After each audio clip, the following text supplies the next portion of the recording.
সংসার মানেই সুখ দুঃখ অভাব অনটন আবার সচ্ছলতা হাসি কান্না সব কিছুর জোয়ার ভাটার খেলা, আর এর নামই সংসার। আর আমার জীবনও কিন্তু তার ব্যতিক্রম নয়। আমার জীবনেও প্রত্যেকটা জিনিস ঘটে, আর প্রত্যেকটা মানুষের জীবনেই সেরকম কিছু ঘটে। তবে আজকের যে দিনটা, আজকে হচ্ছে সোমবার, তো আজকের দিনটার মতন এত বাজে দিন আমার জীবনে কখনো আসেনি। দুপুরবেলাতে আপনাদের সাথে শেয়ার করেছিলাম কৌটোগুলো সব ফাঁকা ফাঁকা, সব মানে বেশিরভাগ জিনিসই কিন্তু বাড়ন্ত ছিল। তো সকালবেলায় ওর টাকা পাওয়ার কথা ছিল, কালকে রাতেই বলেছিল যে সকালবেলায় বাজার করে নিয়ে আসবে, টাকা পাইনি। দুপুরবেলাতেও অপেক্ষা করলাম, টাকা পেলো না। ঘরে ডিম ছিল, ও আলু কিনে নিয়ে এসে বললো ডিম আলু ঝোল করো, 2 বেলা হয়ে যাবে। তো রান্না করেছিলাম। সবচেয়ে বেশি মনটা খারাপ হলো সন্ধ্যার সময় ঘুম থেকে ওঠার পরে। ও আশায় ছিল টাকা পাবে, তো চা করতে রান্নাঘরে গিয়েছিলাম, কৌটোতে মাত্র একটা বিস্কিট পড়েছিল। আমরা খাবো নাকি বাচ্চাদেরকে দেবো? তো আমি ভাবলাম না, ঘরে ওই ওটোতে একটুখানি মুড়ি ছিল, সেই মুড়ি একমুট একমুট করে দুজনে সেই মুড়ি দিয়ে চা খেলাম। আর মেয়ের জন্য বিস্কিটটা রেখে দিয়েছিলাম। আর ও ফাইল নিয়ে বিছানাতে বসে রয়েছে, বারে বার একে ওকে তাকে, যার যার কাছে টাকা পায় সবার কাছে টাকা চাইছিল, কি করে সংসার চালাবে চিন্তায় পড়ে গেছিলো। তো যাই হোক, আর ঘরে পিডিয়াশিওর ছিল, দুধ ছিল না, পিডিয়াশিওর দিয়ে গরম জল দিয়ে মেয়েকে গুলে দিলাম, আর ওই একটা বিস্কিট দিয়েছিলাম। আর মেয়ে বলছিল মা মা আরও বিস্কুট দাও। তো মেয়েকে বলছিলাম বাবা এখনই কিনে নিয়ে আসবে, মামা দাঁড়াও একটু অপেক্ষা করো, তোমাকে আবার বিস্কিট নিয়ে এসছে আমার বর। আমি যা যা লিখে দিয়েছিলাম যতটা করে পেরেছে নিয়ে এসছে। এখানে প্রথমে দেখায় চিড়ে ভাজা, এই যে আলু আনেনি, তো আমি তো আলু লিখে দিয়েছিলাম, আলু কাঁচা লঙ্কা সেটা ভুলে গেছে, সেগুলো বলতে হবে। তো গেছে আবার দোকানে গেছে, বললো কাঁচা সবজি বাজার আনতে যাই এবার। তো 2 প্যাকেট চিড়া ভাজা নিয়ে এসছে। ও মুড়ি নিয়ে আসেনি, মুড়ি ভাত গেছে। 2 প্যাকেট চিড়ে ভাজা নিয়ে এসছে, এখানে কলা নিয়ে এসছে, এখানে সর্ষের তেল, সবই মানে মাস্টার্ড অয়েল, হ্যাঁ কাঁচি হানি, সব কয়টাই মাস্টার্ড অয়েল, রিফাইন্ড অয়েল আসেনি, মাস্টার্ড অয়েল নিয়ে এসছে। আর এখানে আমুলিয়া নিয়ে এসছে, চায়ের দুধের পাউডার। যদি ঘরে এরকম হয় যে আমুল দুধ আনতে পারলো না, লিকুইড দুধ আনতে পারলো না, তখন এই আমুলিয়া পাউডার দুধটা দিয়ে চাটা হয়ে যাবে। কাপড় কাচার সাবান আনতে বলেছিলাম, 2 প্যাকেট নিয়ে এসছে। আর ওখানে ভীম লিকুইড বাসন মাজার জন্য। আর এই যে এই সাবান নিয়ে এসছে, ঠিক আছে, ডেটল সাবান, তার সাথে এটা বললো ফ্রি দিয়েছে। আচ্ছা, গুড নাইট লিকুইড। আর এখানে আটা, এই ময়দা, বিস্কিট নিয়ে এসছে এতগুলো প্যাকেট, আর সয়াবিন বড় একটা প্যাকেট নিয়ে এসছে। নিশ্চিন্ত এখন এগুলো দিয়ে বেশ কিছুদিন আমাদের চলবে। হ্যাঁ, আর মেয়ে একটা বিস্কুট দিয়েছিলাম ওকে, আর বলছে মা মা বিস্কুট আর দিতে পাইনি। তো এখন একটা বিস্কুট, এই হলিক্স বিস্কুটের প্যাকেটটা খুলে ওকে আগে দেই। মা চলো চলো চলো চলো। আমার বরটা না সত্যি খুব ভয় পেয়ে গেছিলো, ঘাবড়ে গেছিলো, এরকম খারাপ পরিস্থিতি। আর আমাকে বারবার বলছিল টাকা পাই, দাঁড়াও, টাকা পেলে প্রায় 1 মাসের মতন বাজার করে আনবো, যাতে আর সমস্যায় না পড়তে হয়। ঘরে এই শুকনো জিনিসগুলো থাকলে তো অসুবিধা হয় না, কাঁচা সবজি বাজার সেটা আনলেও হয়, না আনলেও হয়, সয়াবিন এটা ওটা সেটা, তারপরে চিড়ে ভাজা মুড়ি, এগুলো তো ঘরে থাকা দরকার না। ছেলেকে মেয়েকে টিফিন খেতে দিয়ে দিলাম। আর এখানে সবজি বাজার এনেছে, বাঁধাকপি, হ্যাঁ আর একটু বিস্কুট দেবো, দিচ্ছি মা দাঁড়াও। এই যে বাঁধাকপি এনেছে একটা, আর এখানে দেখছি কি পটল এনেছে, পটল, বাঁধাকপি, পটল আর আলু হয়েছে।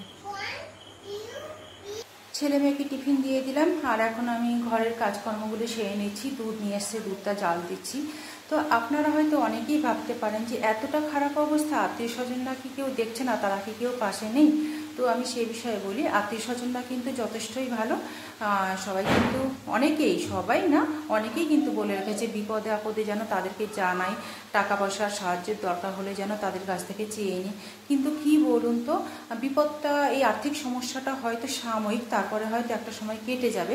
কিন্তু আমি যদি এখন আত্মীয় স্বজনের কাছে এইটুকুনি সমস্যাটা সহ্য করতে না পেরে আমি যদি তাদের কাছে টাকা চাই না, পরবর্তীতে যখন আমাদের অবস্থা হয়তো চেঞ্জ হয়ে যাবে, কিন্তু এই কথাটা কিন্তু ঠিক থেকে যাবে। তারা কিন্তু সারা জীবন এই কথাটা নিয়ে খোঁটা শোনাবে যে হ্যাঁ ওই তো সংসার চালাতে পারতো না, আমরা টাকা পয়সা দিয়েছি বলে বেঁচে রয়েছে এরা। তো সেই জন্য দেয়ালে পিঠ ঠেকে না যাওয়া পর্যন্ত কখনোই না কারোর কাছে হাত পাততে নেই। এটা আমার আত্মসম্মান বোধ বলুন বা অহংকার বলুন, হ্যাঁ তাই। নুন ভাত খেয়ে থাকবো, তবু কারোর কাছে ঝট করে কিন্তু কখনোই হাত পাতবো না। তো দুপুরবেলায় ডিমের ঝোল ভাত হয়েছিল, তো সেটাই খেলাম। আর আমার বর বলছিল পটল ভাজা করতে আমার জন্য, আমি আর করলাম না। তো ঠিক আছে বন্ধুরা, আপনাদেরকে গুড নাইট জানাচ্ছি, আবার দেখা হচ্ছে কাল সকালে। শুভ সকাল বন্ধুরা, কেমন আছেন আপনারা সবাই? আশা করি আপনারা যে যেখানে আছেন সবাই খুব ভালো আছেন। আমরাও ভালো আছি আপনাদের আর ঠাকুরের আশীর্বাদে। আজকে হচ্ছে মঙ্গলবার, আর সকালে ঘুম থেকে উঠেই আমি আমাদের বেডরুমে জানালা দিয়ে ভিডিও করছিলাম, সূর্যটাকে দেখছিলাম, কত ভালো লাগছিল দেখতে। আর একটা বিড়াল ওই পাশের বাড়ির অ্যাসবেস্টারের ছাদের উপর হাঁটাহাঁটি করছিল। সকালবেলা এই সূর্যটার দিকে তাকালে না আমার মনটা খুশিতে ভরে ওঠে। আমার মনে হয় কি জীবনে যা কিছু খারাপ ঘটেছে আর হয়তো ঘটবে না, এরপর থেকে এই সূর্যের সুন্দর মিষ্টি আলোর কারণে সব কিছুই ভালো ভালো করবে। কালকে তো ওটস আনতে ভুলে গেছে ওর বাবা, ঘরে চিড়ে ছিল, চিড়ে দিয়ে দুধ দিয়ে কলা দিয়ে পিরিয়াসুর দিয়ে মেয়েকে ব্রেকফাস্টে খাইয়ে দিলাম, আর স্কুলে পাঠিয়ে দিলাম টিফিনের জন্য কলা, আর আমাদের জন্য চা করে নিলাম। আর এখন আমি মেয়েকে স্কুলে পাঠাবো।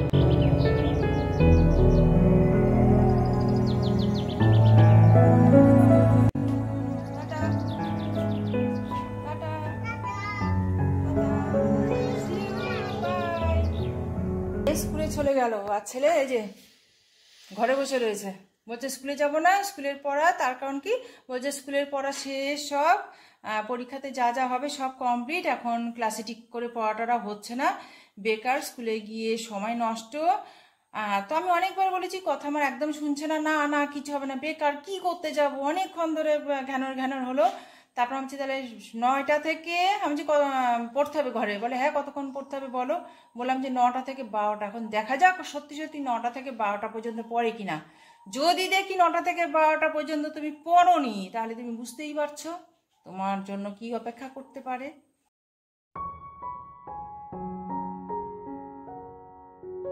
এখন 8টা বাজতে 5 মিনিট বাকি।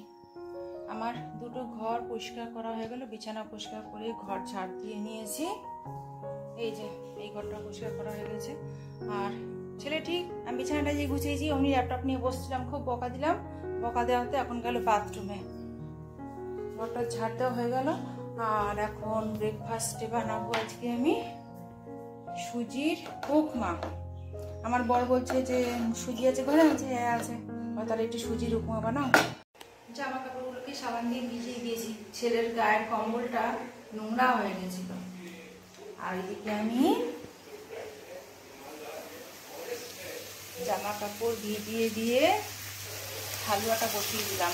এই যে পেঁয়াজ লঙ্কা কেটে নিয়েছি, আর শুকনো লঙ্কা তেজপাতা ফোড়ন দিয়ে আলুটাকে ভাজছি, একটু লাল লাল মোটামুটি হলে এর মধ্যে পেঁয়াজটা দিয়ে দেবো। তারপরে আর একটু ভালো ভাজা হলে পরে ওর মধ্যে নুন হলুদ আর তারপর সুজিটা দিয়ে ভাজবো, ভেজে তারপরে একটু মিষ্টি দেবো, দিয়ে ব্যাস একটু সামান্য জল দিয়ে ফুটিয়ে নেবো। আর আমাদের বিল্ডিটা ওই যে খুব সকালবেলায় তো সামনের দিকের বাড়িটাতে, পূর্ব দিকের বাড়িটাতে, মানে আমাদের রান্নাঘর থেকে যে বাড়িটা দেখা যায়, তারা অ্যাসবেস্টারে বসে বসে রোদ পোহাচ্ছিল। এখন আবার আমাদের এই গেটের সামনে এসছে, ওইখানে রোদটা চলে গেছে, মানে ওই ছাদের উপর এখন রোদটা পড়ছে না, তো এখন এখানে এসে বসেছে আর আমাকেও দেখতে আসছে একটু।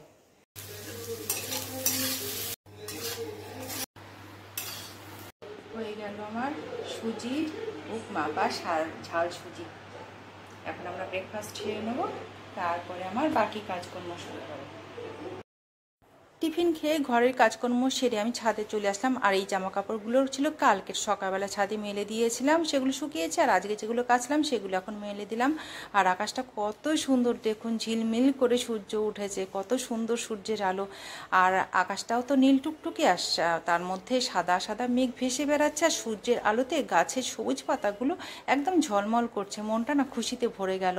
মনে অনেক সময় অনেক দুঃখ কষ্ট থাকলেও না এই সুন্দর প্রকৃতি, এই আকাশের দিকে, নীল আকাশের দিকে তাকালে না সেই দুঃখ কষ্ট কোথায় যেন ধীরে ধীরে কমে যেতে থাকে, হারিয়ে যেতে থাকে।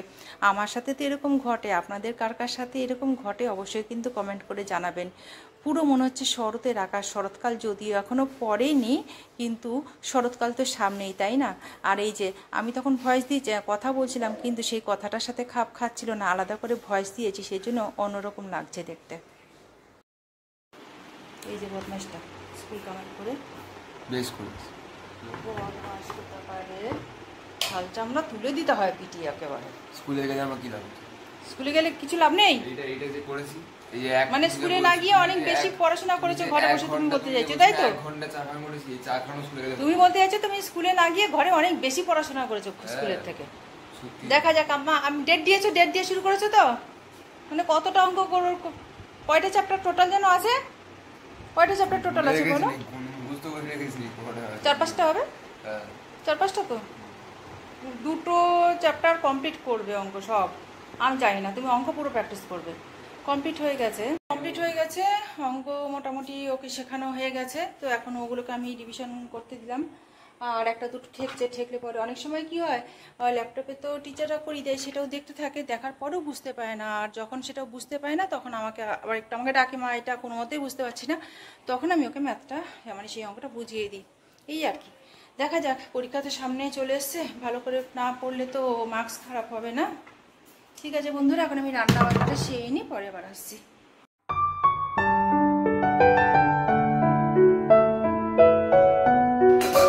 আমি তো রান্না বসিয়ে দিয়েছি। এই যে বাঁধাকপিটাকে কুচি কুচি করে কেটে ভালো করে সেদ্ধ করে নিচ্ছি। সেদ্ধ করে না নিলে না আমার রান্নাটা ভালো হয় না। এইভাবে আজকে আমি যেভাবে রান্না করবো এটা আমার বর খুব পছন্দ করে। আর এখানে আলু কেটে নিয়েছি, ডুমো ডুমো করে কড়াই বসিয়ে দিয়েছি। আর ছেলেটাকে একটু দেখে আসি চিটিংবাজি করছে কিনা। ওর পানিশমেন্ট, স্কুলে যায়নি, পানিশমেন্ট পেতে হবে।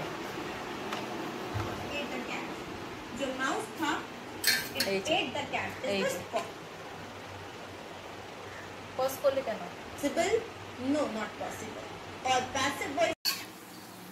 জিরে, শুকনো লঙ্কা আর তেজপাতা ফোড়ন দিয়ে দিলাম। আলুটা আমার লাল লাল করে ভাজা হয়ে গেছে। এখন এর মধ্যে আমি টমেটো আর কাঁচা লঙ্কা দিয়ে দিলাম। ছোটো ছোটো করে টমেটো কেটে নিয়েছি আর কাঁচা লঙ্কাগুলো ছেড়ে নিয়েছি। আর এখানে বাঁধাকপিটাকে সেদ্ধ করে নিয়েছিলাম, জল ঝেড়ে তারপরে ভালো করে ঠান্ডা জলে ধুলাম, ধুয়ে একদম চটকে জল বার করে দিয়েছি, যতটা ড্রাই করা যায় আর কি, তাহলে কি ভাজাটা খুব ভালো হয়। টমেটোটা দেওয়ার পরে কিছুক্ষণ আমি নেড়ে ছেড়ে ভেজে নিলাম। টমেটোটা একটু গলে গলে গেছে। এখন আমি এর মধ্যে বাঁধাকপিটা দিয়ে দিচ্ছি। এটাকে আমি ভালো করে বেশ কিছুক্ষণ উল্টে পাল্টে লাল লাল করে ভাজবো। বাঁধাকপিটাকে আমি ভালো করে আলুর সাথে ভেজে নিলাম। ভেজে তারপর একটু অল্প লঙ্কার গুঁড়ো আর একটু টেস্ট করে দেখলাম লবণটা কতটা লাগবে, একটু লবণ দিলাম আর একটু মিষ্টি দিলাম, দিয়ে আবারও ভেজে কষে নিলাম। এখন কিন্তু আমার রান্না কমপ্লিট। এটা খেতে দারুণ হয় আর সেন্টটাও দারুণ বেরিয়েছে। এই যে ভাতটা হয়ে গেছে। বসো বসো বসো বসে, স্কুল থেকে এসছে মহারানী। কি রোদ উঠেছে বাবা রে বাবা, ফাটা পড়া রোদ। গরম লাগছে? গরম লাগছে তোমার? হ্যাঁ, কি রোদ। এখন বাজে 1:19। আমার রান্না বান্না কমপ্লিট হয়ে গেল। 5 ফোড়ন, তেজপাতা, শুকনো লঙ্কা দিয়ে মুগ ডাল করেছি। কি সুন্দর গন্ধ বেরিয়েছে। আর ফোড়নটা দেওয়ার পরে না দারুণ লাগে, কিন্তু রান্নাঘরে তখন থাকা যায় না। আর আমার বাকি রান্নাগুলো হয়ে গেছে। যে ভাত এখানে আর এই বাঁধাকপির তরকারি শুকনো শুকনো করে দারুণ লাগে। মুগ ডাল দিয়ে এরকম শুকনো শুকনো বাঁধাকপির তরকারি না। ছেলে এখনো 1টা পর্যন্ত পড়েছে। এখন বলছিস খালি একবার এই চ্যানেল, একবার ওই চ্যানেল, একবার সেই চ্যানেল, চেঞ্জ, খালি চেঞ্জ। বাবু স্নান করো, রান্না হয়ে গেছে। বাবু তাতে স্নান করে খেতে বসবো এখন আমরা। পড়েছে ছেলে, 1টা পর্যন্ত পড়েছে। আমি ওকে বলেছিলাম 12টা পর্যন্ত পড়তে, 9টা থেকে 12টা। তো সেই জায়গায় 9টা না, 9:20 হয়ে গেছে ওর পড়তে বসতে বসতে। 9:20 থেকে 1টা পর্যন্ত পড়লো। শান্তি। আমার রান্না কমপ্লিট হয়ে গেল। ঠিক আছে বন্ধুরা, এখন খাওয়া দাওয়া সেই নিয়ে আবার বিকেলে আসছি।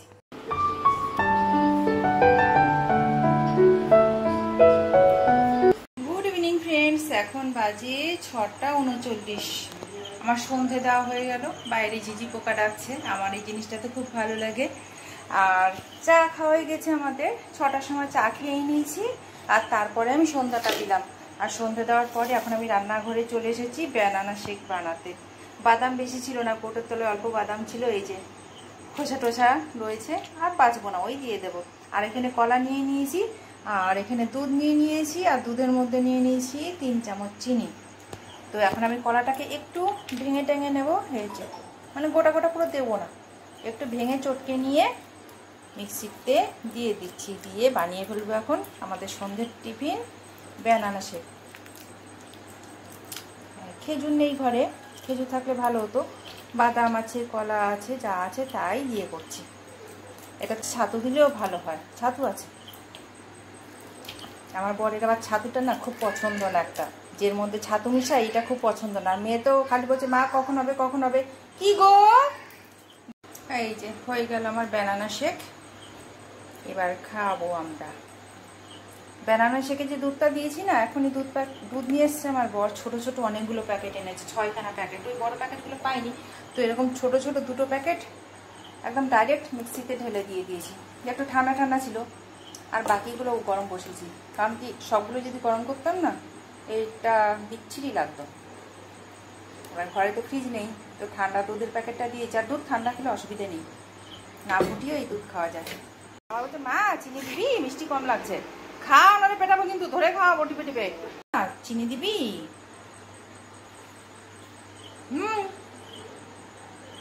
দারুণ হয়েছে, তার মিষ্টিটাও ঠিকঠাক আছে একদম।